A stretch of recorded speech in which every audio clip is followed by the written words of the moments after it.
Welcome to another edition of the Legacy Warriors podcast, where we cover the top two feeder promotions to the UFC, whether it's the Legacy Fighting Alliance or, like this week, we're talking about Cage Warriors 199, which is headlined by two title fights. This is actually the last Cage Warriors event of the calendar year as well before they come back in the new year, I believe in February for Cage Warriors 200. But first, we got business to take care of in Newcastle, England. In the co-main event, we got flyweight champion Haque looking to defend his title against Nicholas Leblond. And then in the main event, we have the interim welterweight title on the line as Sean Clancy Jr. takes on Melvin van Suijdam. Probably butchered the name, I apologize, but a solid step up in competition for Clancy Jr., who is looking to go to 8-0, while Melvin is looking to spoil the party and hand Clancy Jr. the first loss of his career. All right, we got a solid, like I said, Cage Warriors 199 card here. I believe there are 13 fights scheduled for this card. It goes down Saturday morning / afternoon, depending on where you're at in the world. And then it is a perfect lead up to the UFC 323 card, which takes place later on that evening. I've already dropped my Cage Warriors 199 plays for the Patreon folks, so if you want to check that out, check out the MMA LOT and Patreon page below. Otherwise, see if you can decipher which spots I'm actually taking a shot on as I work through the predictions for this card. All right. Without a further ado, let's get right into the breakdowns here. The first fight of the night, we got Jeff Pavey coming in at plus 240, going up against Farshad Nazarnia, who comes in at minus 280. Pavey is a 6'5" fighter with a decent striking game. Even though his nickname is Jiu-Jitsu, you often see him look to break his opponents in the striking realm, but he showed in his last fight, which was his Cage Warriors debut, that his takedown defense is not all that good, and that nickname may be more actual flash than substance, as he really had no answer for his opponent. And I think Nazarnia can once again showcase that here as he utilizes his physicality to bully Pavey against the cage, eventually look to take him to the ground. And I think from there, it won't be long before Nazarnia can muster up a finish and get that TKO win. So at minus 280, I wouldn't mind looking at Nazarnia as a possible parlay piece. Next up, we got Ryan Campbell coming in at minus 205, going up against Fairmars Mohammad, who comes in at plus 175. Now, Campbell's lone defeat as a pro came via DQ earlier this year, and that was a night where he took on a very tough Sean Frazier, pretty much dominated the majority of that fight before he landed an illegal knee that the referee deemed intentional, thus giving Campbell a loss by disqualification. But he was able to bounce back last time around against Yusuf Nazukatov, where he was able to dominate him and then eventually finish him in the opening seconds of round 3. This guy fights similarly to Sean Clancy Jr. in the fact that he loves to take fights to the ground and dominate opponents from that top position, whether he's grinding them out over 15 minutes or mustering up a finish. He's going up against Mohammad, who is a training partner of George Hardwick, who fights later on this card. And this is a guy that's coming from the Afghanistani regional scene. I believe his first 5 fights were under promotions in that country. And then he came over and fought about 2 years ago against Yusuf Nazukatov, who Campbell defeated in his last fight. But Mohammad was able to defeat Yusuf as well in a very close striking battle. But it was a cut that he opened up early on Yusuf early in that fight that Yusuf couldn't seem to rally back from, and Mohammad was able to edge that one out. I'm kind of surprised that Campbell is only minus 205 in this spot, as even though he might be at a slight striking disadvantage, I fully expect him to out-grapple Mohammad, keep him on the defensive, and grind him out from that top position. I really expect him to look closer to minus 400 in this spot, so I don't mind Campbell at this chalky line. Next up, we got a rematch of an amateur fight between Daniel Bainbridge, who comes in at minus 145, going up against Charlie Boulton, who comes in at plus 125. Now, Bainbridge defeated Boulton 4 years ago, where they had an amateur matchup. I believe it was for the Celtic Gladiator promotion, but it was a close, grueling matchup that largely took place in the clinch and grappling realms, and it seemed like Bainbridge was just a little bit stronger and able to control a little bit more of that fight. Boulton did have some success with some good knees up the middle and even some trips, but I think that Boulton has improved a fair bit since that fight, just as Bainbridge did.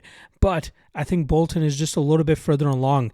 I think he'll be a little bit more damaging when this fight gets into the grappling positions, and I think he'll be more threatening with the submission game as well, something that we saw Bainbridge come up short against last time around. And I think that those mistakes that Bainbridge makes, showcasing the inexperience at times in his game, will cause him issues here against Boulton, who is very aggressive with attacking submissions and latching onto them or utilizing them to reverse positions. Look for Boulton to utilize his grappling to come on top here, and I think he ends up winning this fight by submission. Next up, we got Joe Fields coming in at minus 510, going up against Paixao, who comes in at plus 385. Fields went 7-2 as an amateur and is now 5-0 as a pro, and he seems to be taking steady steps up in competition that continues to aid his experience and his overall skill set. He's a very solid striker with good counter-striking, good calf kicks, and also knows when to take fights into the grappling realm when he needs to, so that he can be a little bit safer and really just grind positions out and snatch away rounds from his opponent. He's going up against an experienced 11-8 Brazilian youngster here. I believe he's only 25 or 26 years old. And I think Paixao, a guy that stayed very active. He's had 19 fights in September of 2020, but he does have a salty 11-8 record, largely due to his recklessness and over-aggressive style. He loves to throw down in the pocket and loves to exchange with his aggressive striking game, but I think that's often why we see him come up on the losing end, because better technical strikers are able to take advantage of his recklessness. I expect Fields to do the same thing here, but this is a steady and sturdy test for Fields, so I wouldn't be all that comfortable taking this minus 500 line on him. I expect him to win, but Paixao will surely put up a fight in this matchup, which will make this fight closer than the odds suggest. So I'm going to go Fields and Fields by decision, but I would think twice about taking that kind of chalk.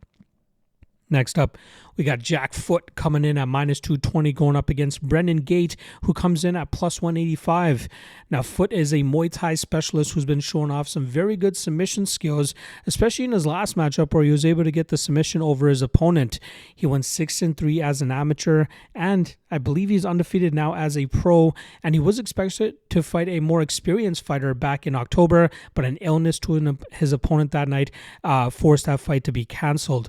He's very good with his combinations, his kicks, and he's very active in terms of finding submissions, hence why he's getting more submissions as of late than he's looking for utilizing his Muay Thai style. He goes up against Gait, who fell short in his pro debut back in June by split decision. It was a close fight, but a fight that showed a glaring hole in Gait's game, which is often his defensive grappling. His takedown defense is nearly non-existent, but off of his back, he does have some sneaky reversal techniques he likes to utilize where he's able to get the back of his opponents or even threatening with submissions off of his back. But if he's facing a good enough opponent that can stifle him and keep him on his back, he will often get grinded out. He did have an impressive 10-2 record as an amateur, but when you see him fighting guys that look to take him to the ground and stifle him, he doesn't often have answers in return. In this matchup against Foote, I think that we'll see Foote nullify the karate kickboxing style of Gait, maybe mix in some takedowns and try to utilize his submission game, but I think Gait can make this fight a little bit closer than the odds suggest. I wouldn't bat an eye at anybody looking to take a little bit of a poke on Gait here, as I think he can be competitive with Foote in the striking game, but it's really that lacking grappling game, especially with his takedown defense, that gives me a lot of questions in terms of actually trusting him here as the underdog. I'm going to take Foote, but this fight's going to be close, so I'm going to have to pass. Our next up, we should have a little bit of a shellacking here between Teddy Stringer, who comes in at minus 1,400, taking on Leandro Camargo, who comes in at plus 800. Camargo came in against Damon Wilson a couple fights back and ended up coming up short, being finished in the first round, and I'm expecting Stringer to do the same thing to Camargo here. I know Stringer fumbled the bag as a big favorite last time around against Torpel Merjoev, but as we saw in Merjoev's last matchup against Jordan Vucenic, that kid is a lot more promising than originally expected, so I'm willing to give Stringer a bit of a pass on that fight. But seeing what we've seen from Camargo recently, I feel like this is a perfect matchup for Stringer to stop those early guillotine attempts from Camargo, and then from there, smash him from that top position and get that early finish. but we don't parlay minus 1,400. Next up, we got a solid striking battle here between Charles Joyner, who comes in at plus 145.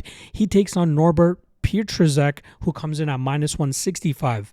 Now, I feel like Joyner is not as good as I was originally making him out to be. He's a guy that has some good striking skills and is very good in terms of snatching the body of his opponent and putting his opponents away that way. But he seems to struggle in the clinch and grappling realm. And even though he shows some good technique in terms of working out of those positions, he allows too much time to be eaten off the clock to get back to his feet and get back to a range he feels most comfortable.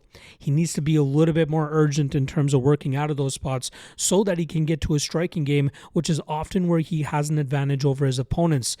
I think that he's going to struggle here, though, against Pietrzak, who has a decent striking game of his own, something that could definitely be competitive with Joyner, but I think Pietrzak has more tools in his toolkit that I think will allow him to pull ahead of Joyner.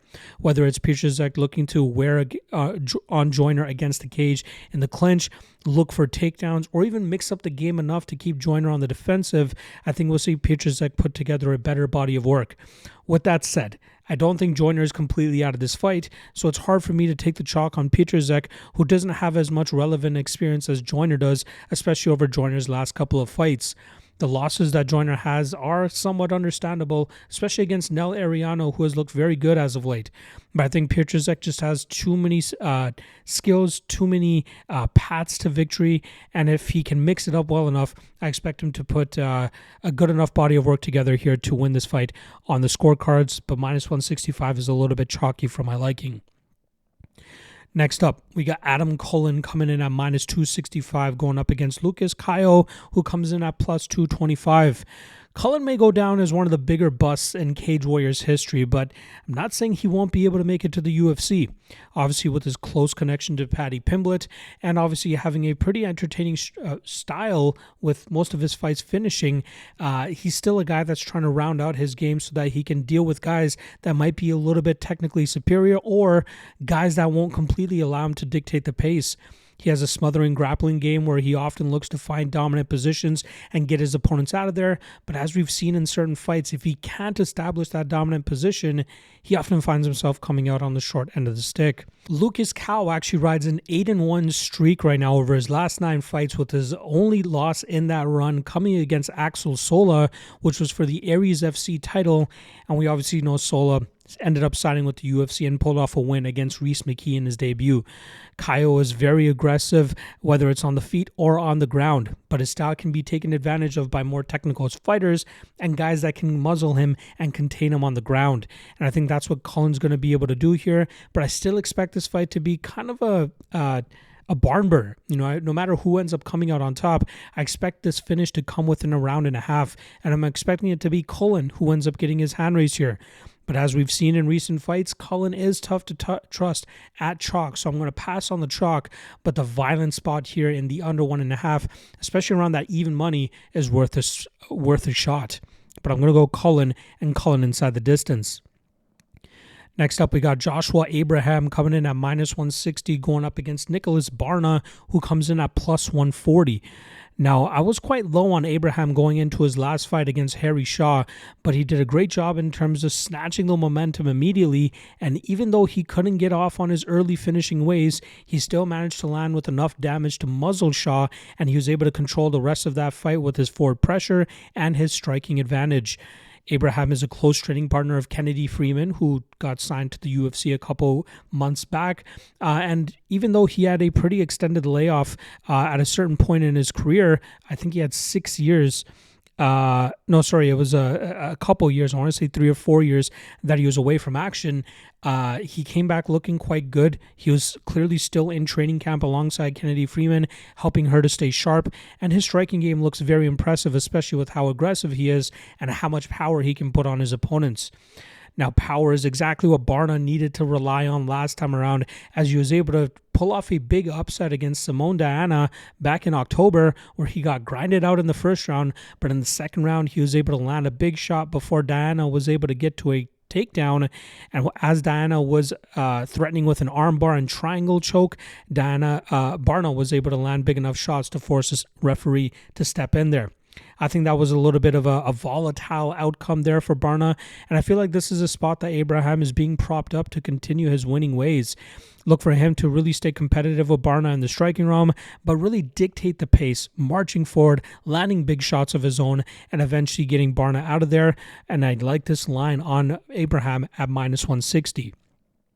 Next up, we got a solid matchup here between George Staines, who comes in at -300, taking on Iwan Harris, who comes in at +250. Staines was one of the brighter prospects in the OKTAGON promotion, but he eventually turned his attention to Cage Warriors as he felt that was a better and quicker way to get to the UFC. He managed to have a solid Cage Warriors debut in September as he was able to dominate and grind out a Brazilian journeyman with his classic grappling style.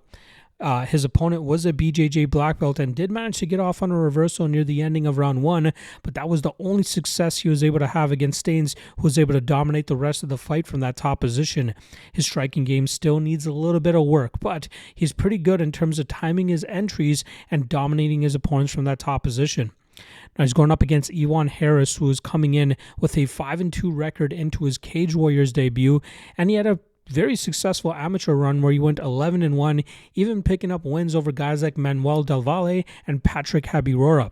He's a Welsh fighter that trains alongside Jack Shore, so you know what he wants to normally do, and that's often look to dominate his opponents in the grappling realm.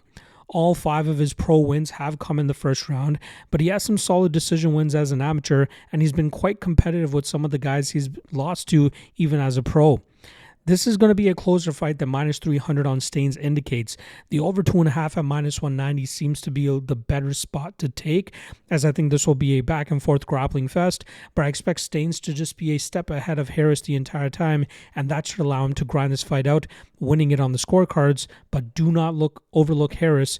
Thus, I would recommend staying away from parlaying that Staines -300 line. Our next up, we got I believe it's George Hardwick coming in at -300, going up against Daniel Konrad, who comes in at +250. Originally, they had this fight as the co-main event, which was supposed to take place after the flyweight title, but it seems they've changed the bout order here and made this the third last fight now.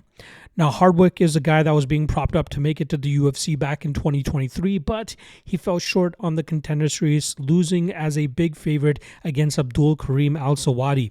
He returned to the Cage Warrior scene to defend his title and was able to get the win, and then ended up losing earlier this year to Samuel Silva, losing his title in the process. He was able to pick up a big win in his bounce-back victory over Nonato Jr. in a main event slot back in September, and now he's hoping to end the year off with another big victory against a pretty promising prospect. But finishing off with Hardwick here, he is a guy that likes to utilize his pace, pressure, and activity to wear opponents down, break them, and then eventually either finish them late or do enough in the latter half of a fight to win the fight on the scorecards. It's just his lack of power at times that has caused him issues, which is why guys like Al-Sawadi and Silva were able to defeat him. I was going up against Daniel Konrad, who is a pretty good fighter. Things went pretty swimmingly for him in his Cage Warriors debut, which was actually for a title up weight class, but it seemed after the second round he started to slow down, and his opponent was able to take over and eventually get a finish in the 4th round. He quickly got back on the horse and ended up facing Aiden Lee and submitting him in the first round, which is a pretty big win for a guy like Konrad. Konrad is a BJJ black belt, does a great job in terms of dominating opponents on the mat, and he has a pretty good strength of schedule, which has prepared him for a big step up like this against George Hardwick. Now, I think Hardwick wins this fight, but I think it's a very, very close fight. I think Konrad can really dictate a lot of this fight early with his forward pressure, his takedowns, and top control, but I think Hardwick will be the one that ends up landing more damage, keeping this fight upright, especially in the latter half, and I think from there he wins this fight on the scorecards, but I do not mind a small shot on Konrad, especially at +250, with how close of a fight this could end up being. But just to reiterate, I do think Hardwick gets the win here, and he wins by decision. All right, the first of 2 title fights now. We got the flyweight title on the line as Haque looks to defend his title for a 3rd time this weekend as he comes in at -145. He takes on Nicolas Leblond, who comes in at +125. Now, this fight has been scheduled twice before. The first of which was canceled due to Haque pulling out due to an illness, I believe, on fight week. And then the last time was due to Leblond unable to make his flight due to inclement weather, and that forced that fight to off. Haque ended up defending against Joanny Scott instead, and he was able to pull off that split decision, whereas Nicolas Leblond has been able to do solid work and still maintain that he is the clear #1 contender. Leblond looking for a 7th straight victory here, but more importantly, looking to wrap some Cage Warriors gold around his waist. Haque is an underrated fighter, and often why not a lot of people give him a lot of respect, but he's very well-rounded, has a good striking game, has good fight IQ, but I think with him getting up there in age, things are starting to slow down a little bit. I think he narrowly defeated Scott, and I was happy to cash him as a small dog in that fight, but here against Nicolas Leblond, I think he's going to struggle with the athleticism, speed, and power of Leblond. Leblond has done a great job in terms of rounding out his game, from once being a headhunter to eventually just focusing on his grappling to now mending those two things together so that he can utilize an educated striking game where he's very disciplined and calculated, and then mixing in takedowns when he sees the opportunity to take his advantage of his opponent there. I'm going to lean ever so slightly to the Leblond side. I think that he'll be able to stop Haque's takedowns, or at least stay scrambly enough that Haque can't assert his top pressure dominance. And then on the feet, I think Leblond will just be a little bit too fast for Haque, and I think that could lead to Leblond landing more damage. And then once this fight hits the scorecards, I expect Leblond to have done at least enough damage to win 3 out of the 5 rounds. So let's go with and new Cage Warriors flyweight champion, the Frenchman, Nicolas Leblond. All right, that brings us to the main event now, which is for the interim welterweight title, where we got Scotland's own Clancy Jr. coming in at -700, going up against Melvin van Suijdam, who comes in at +500. Again, I'm probably butchering Melvin's name. I apologize. So we're just going to continue to go with his first name. But Clancy Jr. Is probably the hottest Cage Warriors prospect now, especially after Luke Riley ended up in the UFC. He's a training partner of Paul Craig, but will go down as a much better fighter than Craig because of his ability to get fights to the ground. He often looks to dominate fights on the mat with his BJJ, similar to Paul Craig, but he has very good wrestling and is very strong and does a great job in terms of utilizing body lock takedowns, or even just corralling his opponents into bad spots with big power punches and then changing levels into double legs and getting opponents down. From there, he does a great job in terms of asserting his top pressure, and he's not much of a lay-in prayer. This guy loves to try to finish opponents as soon as he can.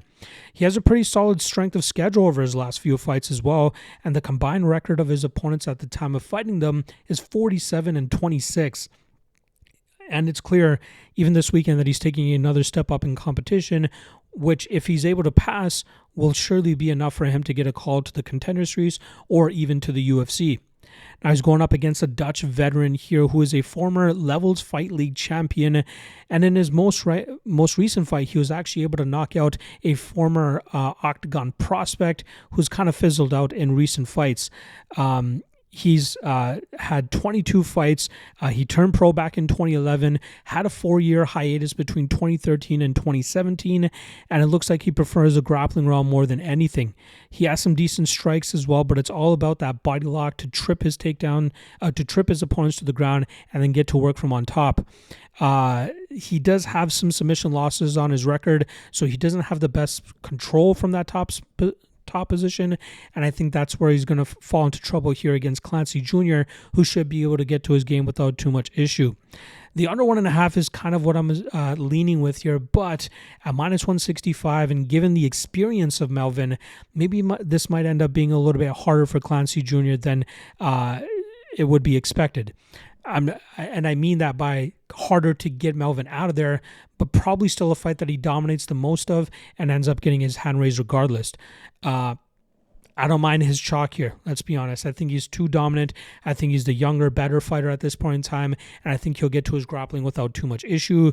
And new interim welterweight champion for Cage Warriors, Clancy Jr. There you guys go. Legacy Warriors podcast here for you guys for Cage Warriors 199. Again, I've already dropped some plays on the MMA, LOT, and Patreon page, so make sure you guys check that out. Otherwise, make sure you guys tune back into the channel later on today as I drop my UFC 323 prop drop for this weekend's card. I'll see you guys then. Peace.